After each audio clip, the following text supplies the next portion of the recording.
everyone, I'm Andy Harris. I am the owner of Callie & Co., a digital marketing studio here in Athens, and we support businesses to grow their online presence and connect with their audience online.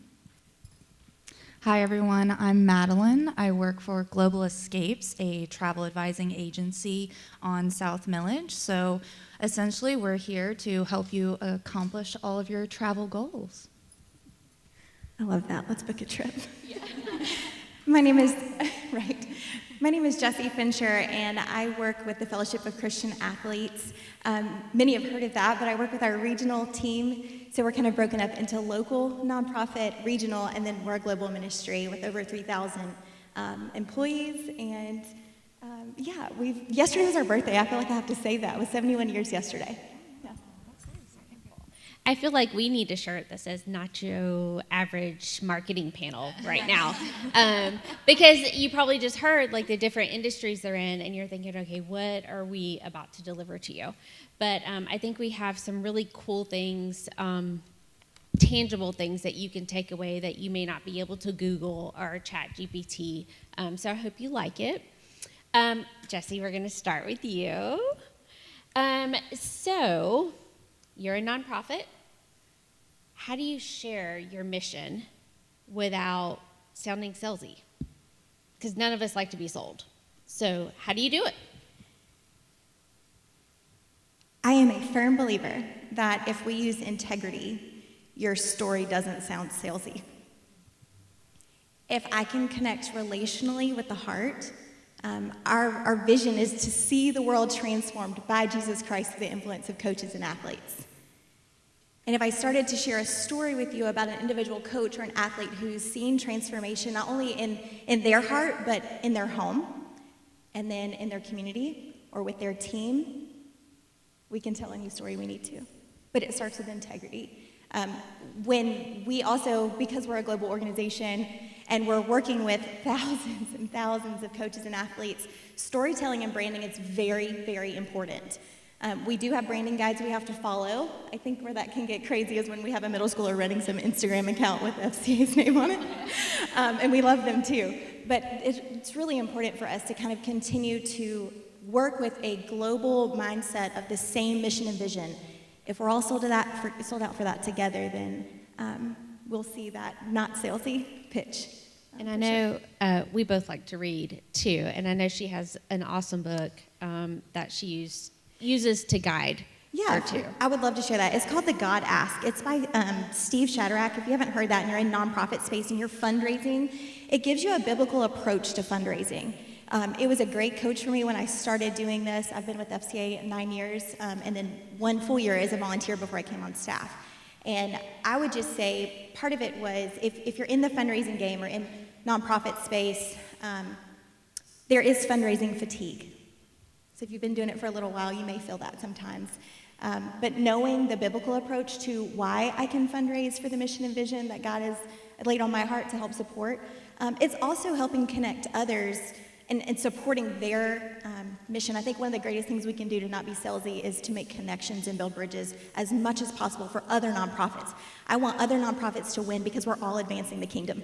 Doesn't matter what kind of work that we're in, but if we're doing that together, it's a win for us all. I love it, and I think it's a good way to learn how to not be offended. If someone tells you no, it's okay. It doesn't mean you can't be friends anymore. It doesn't mean you can't be connected.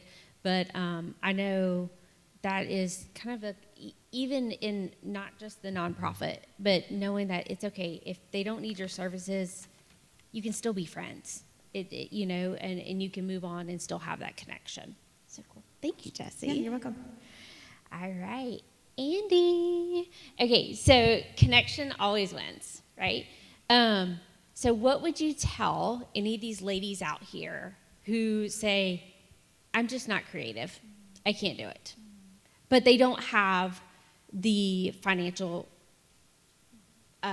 monies to hire someone, but they need to be out there? Yeah, that's a great question. That's actually something that I'm faced with a lot when I meet business owners and at networking events. This is a huge problem that people feel and that they're not creative enough. And I think that starts with for the longest time when social media came about, everyone feels like you have to show up perfectly online. And I constantly am telling people, your target audience wants to connect with you for the reasons that you offer, for your voice, for your perspective, and your offerings. I mean, you have something very special that no one else has. And so tapping into your authenticity is the number one thing that I encourage other business owners and women to work on in their social media. And then from there, you'll grow. You'll feel an energy shift where it's not necessarily, I'm gaining all these followers, I'm gaining all these likes, I'm reaching a lot of people. That will come naturally, but you'll also feel it personally with the confidence you gain in your ability to, you're putting the right content out there for you and for your brand and your business. I love that. And I think you're able to measure success then, because success may not be 1 million followers. It may be 150 that are in tune and honed into what your message is and want to support your business. So knowing that, okay, even if I have 150, I am still successful because I am meeting the people where they are and able to serve them with what you're giving, right? Cool. Awesome. Thank you. All right, Madeline, it's you. So pivoting, you probably get a lot of that. Every day. Yes. I like to change my mind when I'm traveling too. So, what is one pivot of many in the travel industry that was actually a blessing in disguise, but didn't seem like it at the time?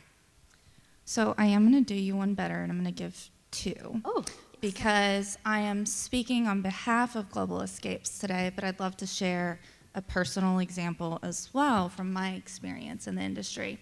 cool. But I think we all know the big elephant in the room when it comes to pivoting in every single person's life was probably COVID, and that shut down travel. We had to pivot as an agency, and I wasn't there. I started with Global Escapes in 22, so personally, I didn't deal with it, but I wanted to talk about it. We, as an agency, focus on what we always have, and that is relationships with our clients. One of our mottos, our sayings, is travel with friends.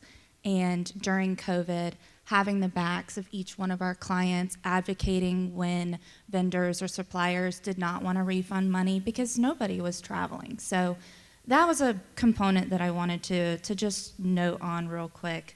But personally, for me, I would say a pivot that ended up being a blessing in disguise that taught me a lot within my first year of being a travel advisor was had to do with a particular trip for some clients who were going to Hawaii.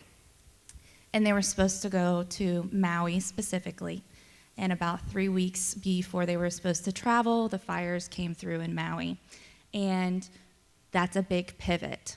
You're excited. This is a once-in-a-lifetime trip for these clients. They don't know if they'll ever get to travel like this again. There's a lot of disappointment in that moment. And as your advisor, it's not just about the solution, but the empathy and the connection that you have and the relationship that you build with your clients throughout that planning process. So being a support system for them while also pivoting and coming up with new logistics and creating excitement for the next step in the adjustment that you've had to make. And for some clients, that's easier than others. Adjusting is not always easy. I don't know how many of you actually like change. I made myself buy a Life is Good shirt that says change is good because maybe then I'll feel better about it. But I would say that we've all notated on it already. Connection and relationships is the most important part of business, and that allows you to make a pivot because you can be honest, and trust is so important in a client relationship. And I think that goes to say, too, that marketing isn't just a social media post or an email send or meeting someone at a networking event. It is building trust in a relationship so that when you do have to pivot, or when you do have to make an ask, or when you do post, that people trust you. You're presenting yourself as authentic. And if things go sideways, they trust that you have their back. They trust that you have their business back. They trust that you have them personally too. And so I think you kind of notice in the theme here is that marketing goes beyond the walls of an advertisement. So it's that feeling that you leave with someone and making them feel that they can return to you when they need you again, or that they can refer someone to you. All right. So now it's like the speed round, right? What if influence isn't all about reach, right? What if digital marketing disappeared tomorrow? What would your influence look like? Connect, communicate, care. If I'm connecting and communicating and caring for those constituents, whether it's a financial partner, a client, someone I'm networking with, make it as simple as a coach we're trying to connect with. Digital media goes away, digital marketing goes away. Do people, like you said, the word trust, know that because of the tiny deposits I've made all along in the relationship? It's not always about the one big moment trust. It's really hard I heard this the other day, when a CEO stands up in a boardroom and says, "Trust me." I don't always want to trust what you have to say. There's something about that tone. But if they've made little deposits of trust all along, connect, communicate, care, they'll trust me in this space that's empty. Yeah. And they'll pick up your phone call too, right? Yeah, I love that. Madeline?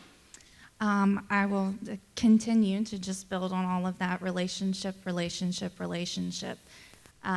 We live in a world where technology does just continue to expand and grow, and you can feel a little bit disconnected sometimes. So the relationship that you build with your clients, with your friends and family, it doesn't really matter what aspect of your life, but that's what keeps people coming back, because those relationships over time, you go through challenges, you climb up hills, you slide down mountains. There's all kinds of things that can happen.